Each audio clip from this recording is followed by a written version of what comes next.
புதைக்குழி விவகாரம் தொடர்பாக அரசாங்கம் செய்கின்ற அதே பாணியில் இந்த நடவடிக்கைகளும் ஊடகவியலாளர்கள் மீதான படுகொலை விசாரணைகள் முன்னெடுக்கப்படும். நிச்சயமாக ஊடகவியலாளர்கள் படுகொலை தொடர்பான விசாரணைகள் முன்னெடுக்கப்படுறதுக்கான நடவடிக்கையை மேற்கொள்ளப்பட்டு கொண்டிருக்கின்றது.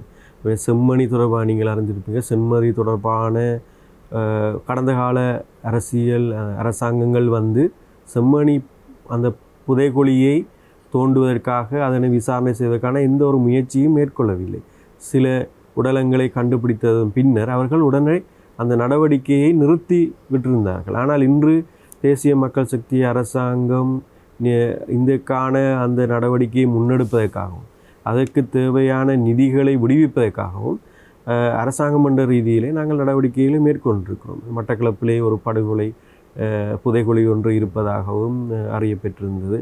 அதை நேரடியாக எங்களது நீதித்துறை அமைச்சர் அவர்கள் நேரடியாக சென்று பார்வையிட்டு நேற்றைய தினம் நான் நினைக்கின்றேன் மீண்டும் அந்த இடத்திலே ஒரு விசாரணை ஒன்றை ஆரம்பிப்பதற்கான ஏற்பாடுகள் இடம்பெற்று கொண்டிருக்கின்றது. ஆகவே யுத்தம் இடம்பெற்ற ஒரு நாடு, ஆங்காங்கே பல புதைகுழிகள் அதோடு சம்பந்தப்பட்ட விடயங்கள் நிறைய இருந்து கொண்டு தான் இருக்கின்றது.